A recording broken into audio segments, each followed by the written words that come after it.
Well, I didn't say this earlier, but I will say it now. The reason why Mosaic Church exists is not to be another social club. There are enough of those around, right? What I mean by that, there's a lot of social clubs, but then there are a lot of churches that are like a social club. We're not that. Mosaic Church exists for one reason and one reason alone, and that is to lead people to an authentic relationship with Christ to help them change the world. May I pause on the word authentic for just a minute? Because a lot of people have a relationship with Christ, but is it authentic? An authentic relationship with Christ leads you to do something other than be a pew sitter. And we do our best here at Mosaic Church to lead people to an authentic relationship with Christ so that they may change the world. There are 4 pillars that we stand by to help us in fulfilling our mission. We help people know God. We help people find freedom. We help you discover your purpose. And then we want to help you make a difference. You know, God didn't create all of us just to put us on the shelf and display us as his beautiful, wonderful works. He created us for a purpose. And that purpose is to reconcile all of humanity back into a right relationship with him. And that's our purpose, and that's our sole purpose of existence here at Mosaic Church. So I pray that at some point in what we say, that is realized even through my message today or even through the community that you sit among. I want to welcome all of those who are here for this very special occasion today. We are in our 3rd installment of this series entitled Next. And this series entitled Next is connected to the initiative that we are doing currently called Next. And over these past couple of weeks, I've been trying to set you up for your next, you know, like preparing you for what God has for you personally next, asking God what he wants from you next. And today I want to just get here. I want to land right here because it's important. Do you know there is nobody in the world that has earned success by themselves?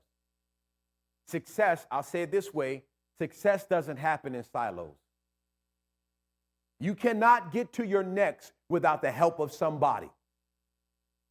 Every single person who has garnered any level of success, they have had some help along the way. Let me tell you a little bit about the Belgian draft horse. If you're not familiar with what a Belgian draft horse is, these are very big, strong, powerful horses. Some would say they're even bigger than the Klondike horse. They are very big, powerful horses.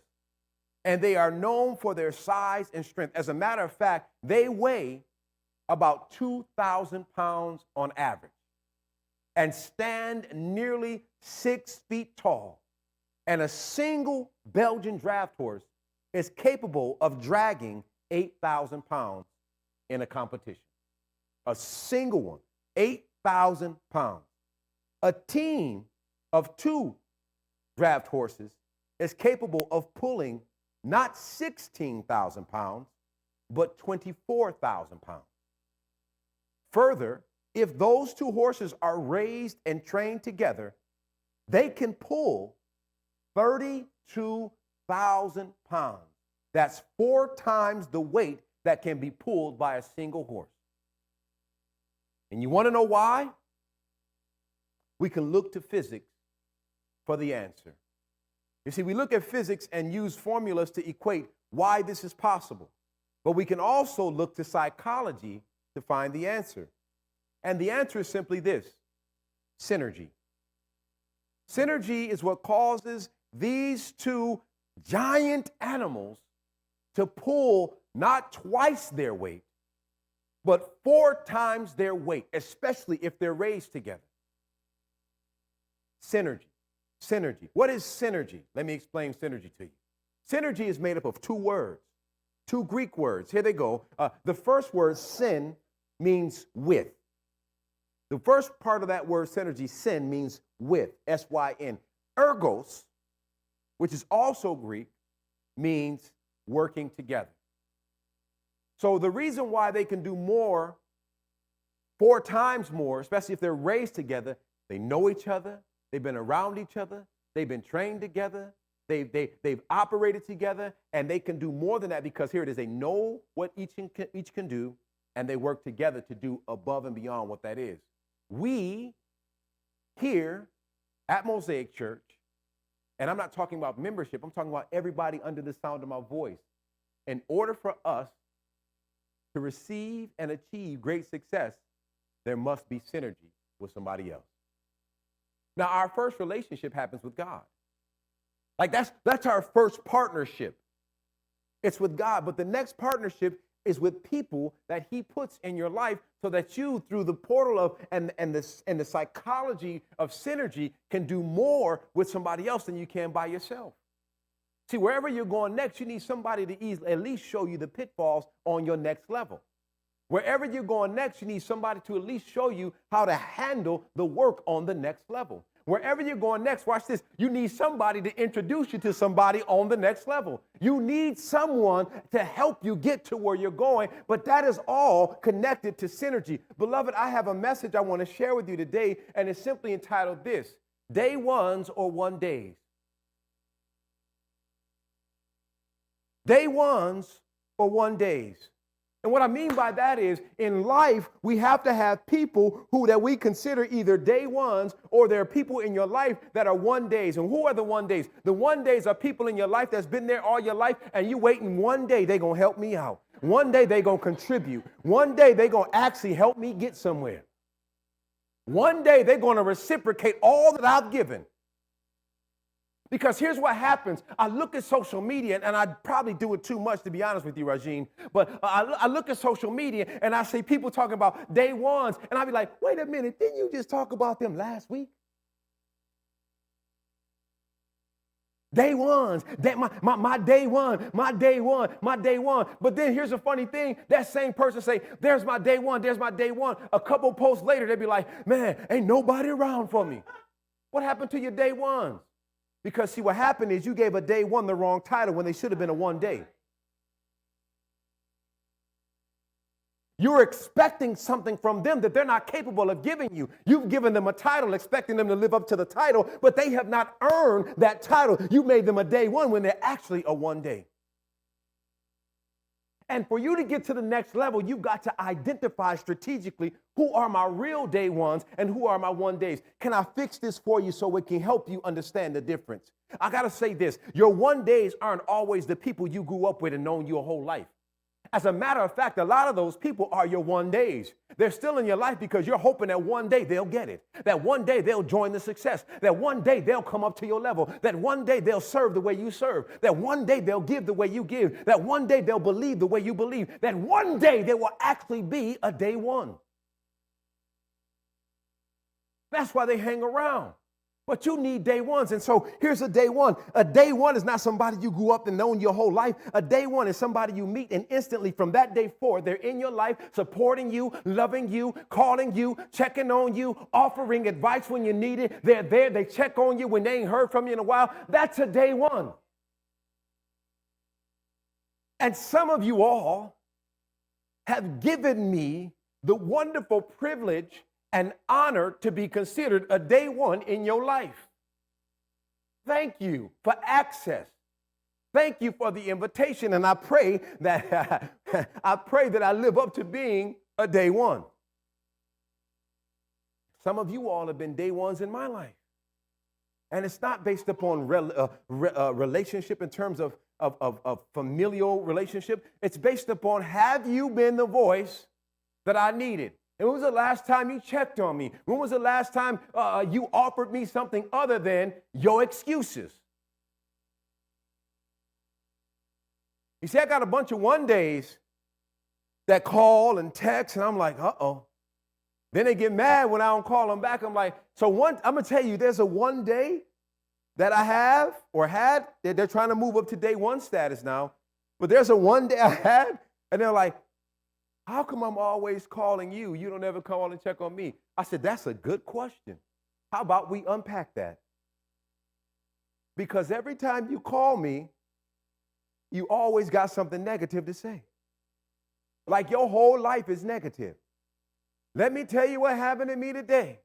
Then why did this happen to me today? Can you believe what happened to me at work? I can't believe this person did that to me. I thought they had my back. It's like every time we talk, it's never anything positive. Matter of fact, you never even call me to say, yo, bro, how you doing? It's always, yo, you got a minute? Can I talk to you about what's going on in my life? I said, so this is why I don't return your calls, because here's why. All you're going to do is complain about your life when all you have the power to do is change it.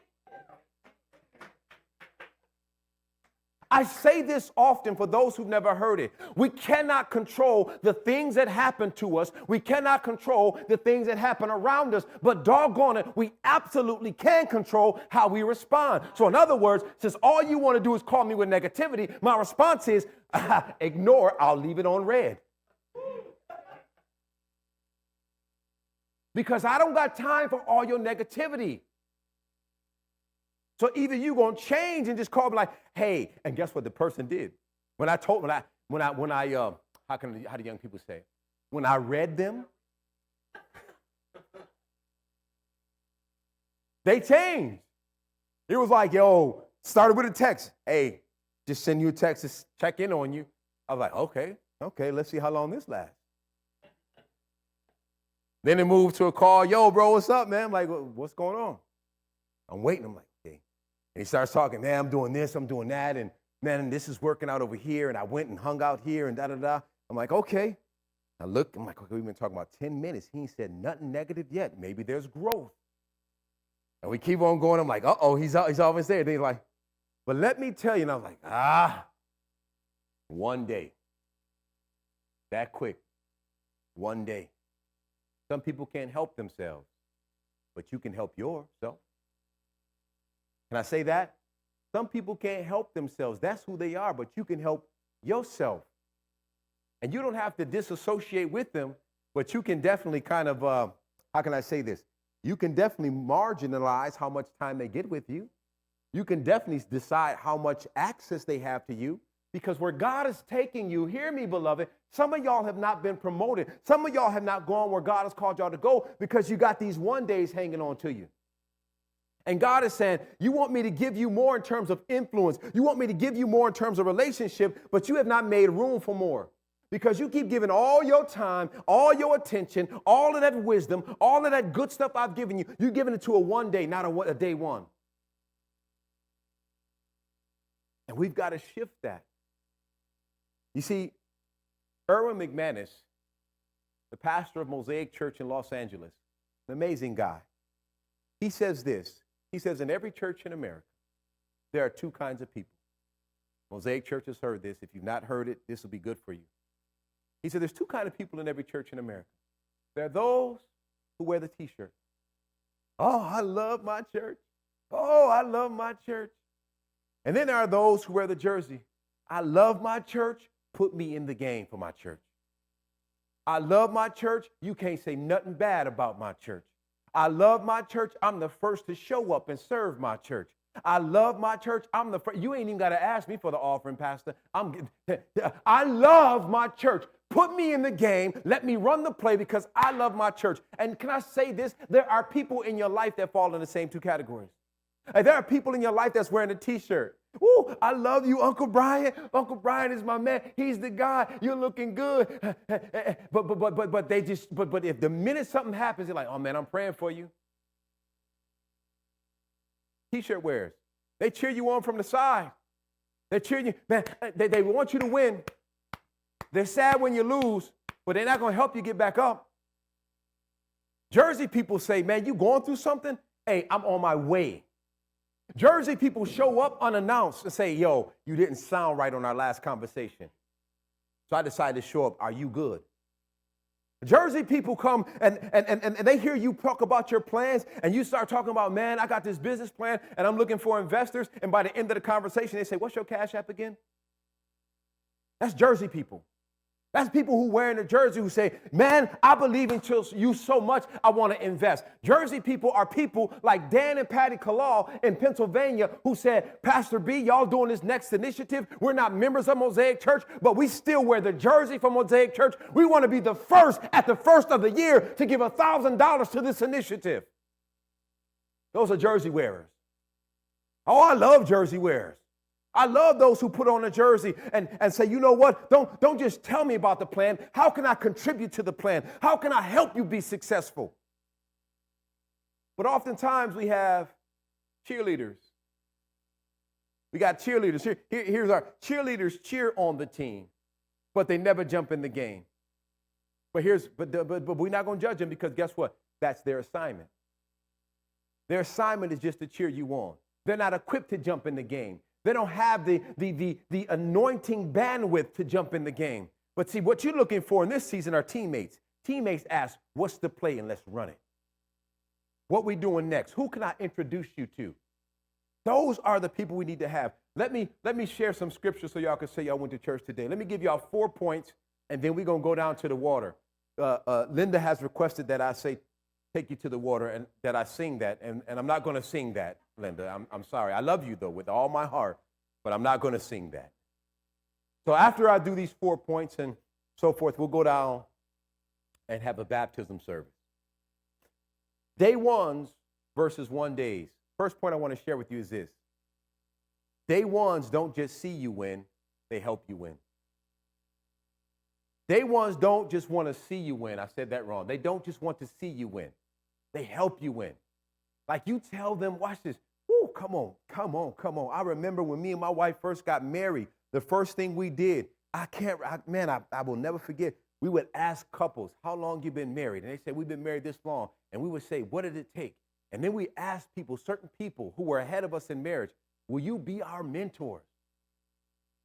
And I remember, man, when we would have problems, they would check on us frequently, like, yo, is everything good? What's going on? Y'all just had 2 babies back to back. Like, can we buy y'all some diapers?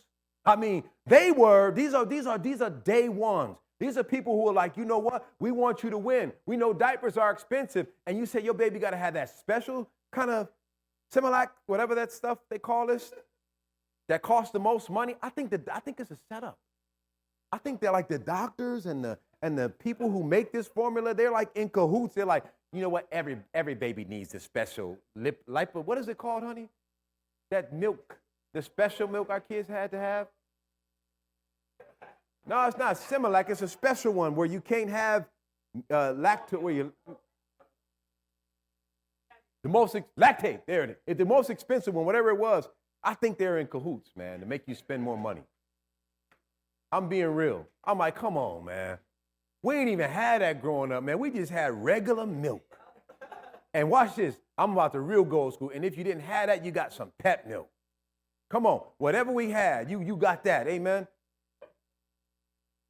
Well, I remember because we asked people into our lives, they would check on us. Can I share? Even when there was a low supply, watch this, it's so good. There was a low supply of that special kind of milk during COVID.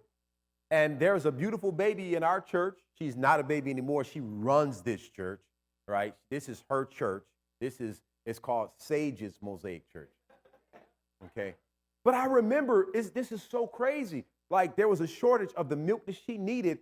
And, literally, it wasn't posted on social media. One person mentioned it, and the whole church was like everybody was just out like, yo, I found some milk. You need some more milk? Everybody was buying milk. They had too much milk. Am I right, Sade? Because day ones aren't only individuals. Sometimes your day one is a community. Sometimes your day one is a community, and those in your community, they want to see you win. And they do whatever they can to help you win. How do I know that? If we look at Paul, y'all know, if y'all not familiar with the writings of Paul just wrote letters. So if you're familiar with the New Testament, you got the Gospels, and then you got these letters that Paul wrote to these different churches. And oftentimes Paul writes, when we talk about somebody who has your back, man, like Paul wrote a letter. If you ever read the book of Philemon, it's like just one chapter. Paul wrote a letter on behalf of a slave that he met in jail by the name of Onesimus. He was like, yo, I met this dude in jail, and Onesimus is deep, and he loves the Lord. So let me write a letter to my boy Philemon, who's associated with Onesimus, and say, hey, I'm vouching for him because I want him to win. Yo, I know he's got history. I know he's got a bad past, but I've spent time in this prison cell, and in the conversations we had, man, y'all need to give him a shot when he comes out. He's a man of honor. He's a man of integrity, and I want him to win. So here it is. And I like how Paul did it. He said, so do me a favor. This is your brother Paul here, the one who's in prison for you all. Do me a favor. Be kind to Onesimus. Because day ones, they don't just want to see you win. They do what it takes so that you can win. Or there's another time, watch this, where Paul, in the book of Philippians chapter 4, Paul was speaking up for two women. That's a big deal. He didn't mention their name, but Paul was telling them, is he speaking to the leaders of the church in Philippi? He's like, listen, and do me a favor. Look out for these two women. They're honorable. They mean good, because here's the thing. I don't want to just see them win, but I want them to win. And because of my reputation, I'm going to put my rep on the line for them. Because that's what day ones do. I'm going to put my name on the line for you. I'll put my rep on the line for you. And not to mention the many letters that he wrote on behalf of his spiritual son, Timothy or Titus, in speaking up to the church saying, listen, these guys are not false prophets. These guys are my boys. And listen, I'm speaking up on their behalf because I don't just want to see them win. I want to do what it takes to win, for them to win. And here it is. If that means using my reputation, so be it. If that means using my money, so be it. And that's what your day ones need to do. They're like, yo, you want to win? You got a business you want to start? You got something you want to do? I want to help you win. You have a wedding, but you can't afford it? I know a florist. I know somebody that's got a dress. I want to see you win, and I want to do what I can to make sure it happens. And baby, if you don't got no people in your life like that right now, then you need some new friends. You need a new circle of friends. All right, number 2. Y'all getting tired on me. I know it's hot. Number 2. Ooh, this one was really good for me. Day ones are the right people to help to keep you upright. Day ones are the right people that help to keep you upright. What do you mean by that, Pastor B? To be upright is not just a physical posture, but it's also a heart posture. To be upright is not just having your back straight, but it's having your heart straight. And a day one are the right people to keep you upright. Day ones, they keep you honorable. They tell you the truth in love. They don't talk about you behind your back and then smile in your face when you make a mistake. They don't talk about you behind your back and smile in your face when you make a bad decision. They call you and be like, hey, listen, I want to make sure we good because what you said isn't right. And I've had people in my life who have corrected me, not because of something I did wrong, just because of the optics of a thing. Just because it looked bad. They were like, yo, that's not a good look. You shouldn't be meeting with that person by yourself. It's not a good look for you. I'm like, you know what? You're right. Thank you. Because day ones look out for you because they're the right people to help you stand upright. Keep your reputation intact. Matter of fact, day ones would be in a circle with people and people are talking bad about you and you're like, you not while I'm here. You're not going to say that while I'm here and me not correct you. Oh, you must have got this twisted, baby. You ain't going to talk like that about my friend. You ain't going to talk like that about my brother. You ain't going to talk like that about my mother. You're not going to talk like that about my pastor.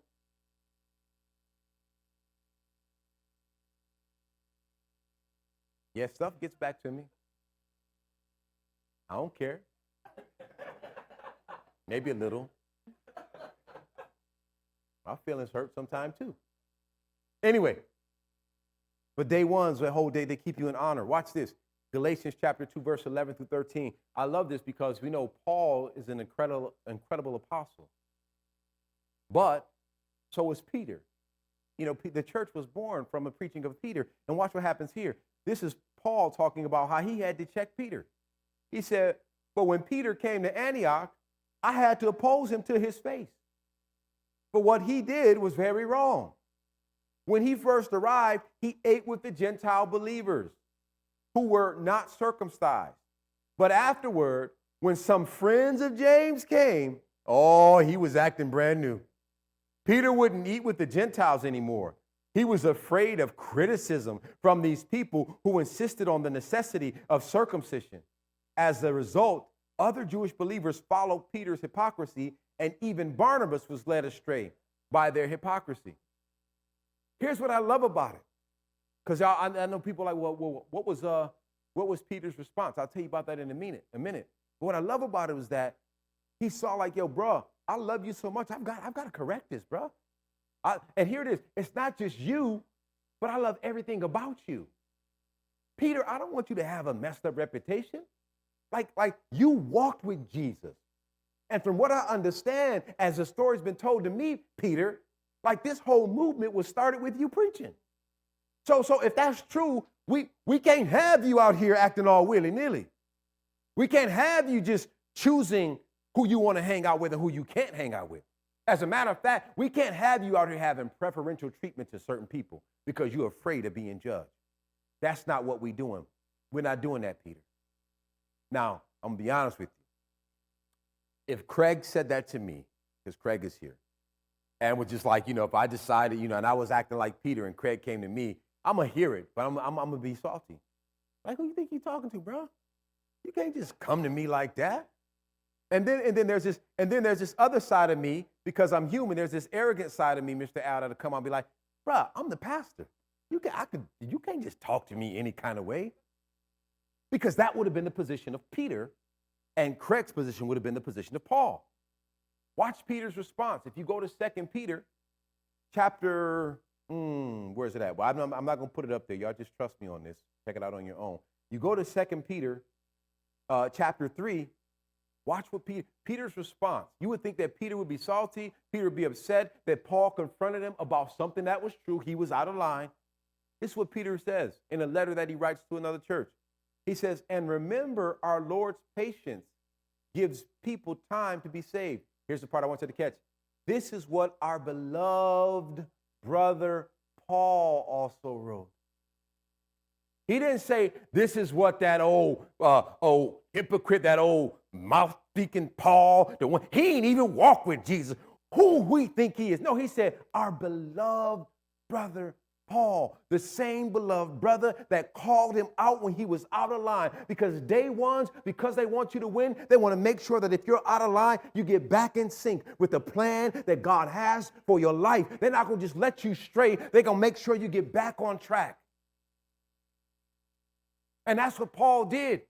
And the beautiful part is we got to be Peter. Sometimes be like, you know what, bruh, sis, you right. And be like, my beloved brother Craig, thank you, bro. You were right, man. You were right. I was out of line. I appreciate you, fam. Chick-fil-A on me. Just the waffle fries. That's it. You only get waffle fries. You don't get the meal yet. We got to earn that. The third point, I'm almost done, I promise you. Day ones hold you up when you're going down. Day ones hold you up when you're going down. As long as you're on this side of earth, you're going to have a moment where you're down. Keep on living. I tell people that all the time. Oh, you ain't been through nothing? Keep on living. We're all going to have a moment in our life where we're down. Emotionally, we're down physically, we're down financially, and a day one is there to hold you up when you are going down, when you are weak in your flesh, when you are weak with your issues. Your day one is there to hold you up when you're going down. There's been things in my personal life that I've struggled with. I've said them before. I'm not going to say them now because I don't want to share all my stuff because my kids are here. But there's been real issues that I've struggled with. And because I've had accountability partners, I will say, hey, bro, I'm struggling. I need you. Because I'm weak right now. There's parts of my past that they're part of my past, but sometimes they creep into my now. I'm here to confess that. And if I, number one, don't have the will and the power to identify things in my past that shouldn't be in my now and have the accountability to say, yo, bruh, I'm struggling. Help a boy out. Bruh, I've got issues here. Help a brother out. I need people in my life that I can go to when I am weak that will hold me up. You need people in your life when you are weak to hold you up. Who are those people? Because a lot of times we think we have people in our lives to do that, but here's the thing, we don't say nothing because you know that same person that you think can hold you up will judge you. You think that person that can hold you up can keep a secret. And you start telling them all the stuff you're struggling with, and you wonder how somebody you didn't tell found out. You have to identify people that when you're weak, they're like, in confidence, I got you. We're going to walk through this thing together. Watch this. You want to talk about how you fight a battle? You got to have people on your left and right to hold you up when you're coming down. Let's go to Old Testament scripture, Exodus chapter 17. Exodus chapter 17, verses 8 through 13. I love this illustration and this image is so powerful to me. Watch this. While the people of Israel were still at Rephidim, the warriors of Amalek attacked them. Moses commanded Joshua, choose some men to go out and fight the army of Amalek for us. Tomorrow I will stand at the top of the hill, holding the staff of God in my hand. So Joshua did what Moses had commanded, and fought the army of Amalek. Meanwhile, Moses, Aaron, and Hur climbed to the top of a nearby hill. As long as Moses held up the staff in his hand, the Israelites had the advantage. But whenever he dropped his hand, the Amalekites gained the advantage. Moses' arms soon became so tired, he could no longer hold them up. So Aaron, Hur found a stone for him to sit on. Then they stood on each side of Moses, holding up his hands. So his hands held steady until sunset. And as a result, Joshua overwhelmed the army of Amalek in a battle. His friends saw how the victory was being won. As long as he had his arms up, they were killing that army. They were destroying them. But in his weakness, as he was getting weak and that arm went down, they started to lose ground. What was the first thing they did? They realized, you know what, bro, you need rest. Sit yourself down and rest. What was the next thing they did? And we'll take the battle from here. We realized that we're winning, not with this, but with this. We're winning by holding up your arms while we're fighting this battle. And they stood there after they gave him rest. And in other words, what they did was, we're going to fight the rest of this for you. That's what day ones do. They see when you're weak and they say, we're going to fight this with you.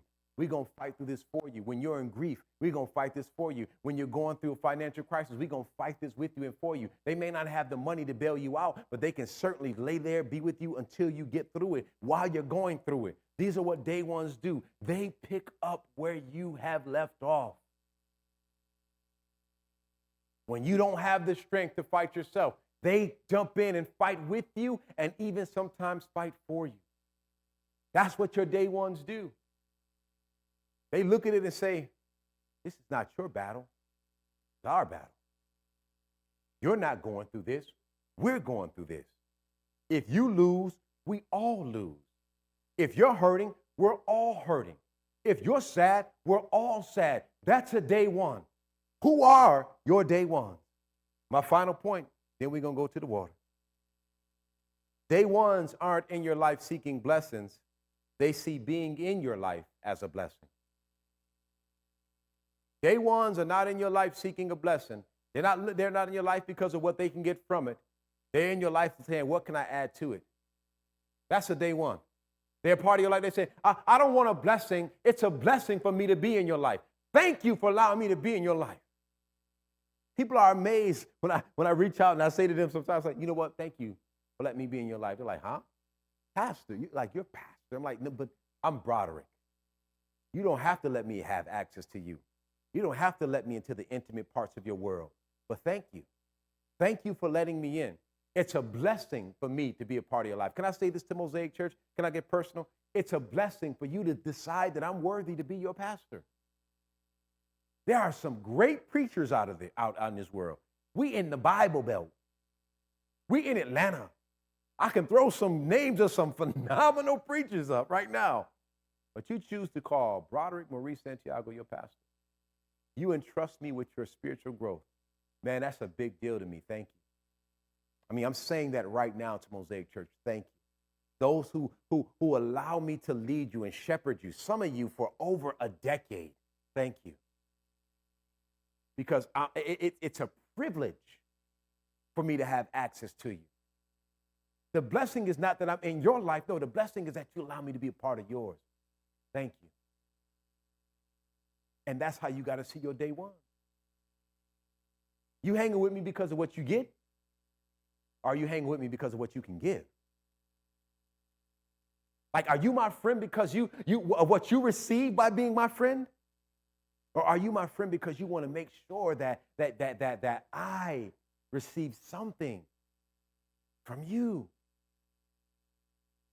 Day ones aren't in your life because they're looking for a blessing. They see being a part of your life as the blessing. You didn't have to choose me as a friend, but you did. Thank you. And as you are navigating, and by the way, I'll share something in a minute, your course for success this year, you need to be looking at those 4 areas to determine your day ones. Again, a day one is not somebody who's been in your life your whole life. A day one is somebody who's come into your life and has remained, and they've given, they've added. You've grown because of day one. There are people in this church I've met and I've grown because I met them. I'm smarter because I met them. I'm wiser because I met them. I dress better. Well, no, not that part. I was already a good dresser. What can I say? I'm a better father because I met them. I look at people like Mr. Al. I look at people like Mr. Mitchell and Ms. Mitchell. How long y'all been married?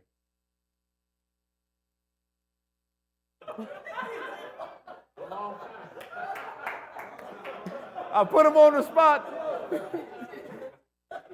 I was close. I didn't do that to embarrass you. I said I didn't do that to embarrass you. But I often ask questions about your marriage, do I not? Mr. Al, have I not asked you and Mama Elaine questions about your marriage? Because I want to learn from you. My wife and I celebrated 20 years of marriage last year. I want to get to 52 or 44, whichever one y'all decide is right.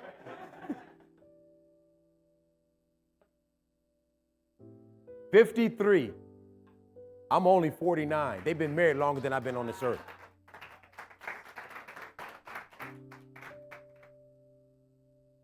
And the crazy part is, can I share this? The crazy part is, it's a blessing for me to be in their life. But Mr. Mitchell has shared with me intimately how blessed he's been to be a part of this church and the blessing of me being in their life. Because that's what day ones are. From the day we met, the day we've connected. Mr. Al, the same thing. And the fast is over. I'm coming over for that burger. Okay? I'm just saying that right now. Not everybody, just me. All y'all look at just me. But listen, I've connected from day one because the blessing is that, here it is that not what I get from them, but that I have access to them. And because of my access to them, I get to have a healthy marriage. I get to learn from them. I get to glean from them. And more than anything, I just get to see life live in the blessing of this love and matrimony. It's like art. God's art that you get to appreciate all of the work and labor they put in to all of that. Amen? All right, are y'all?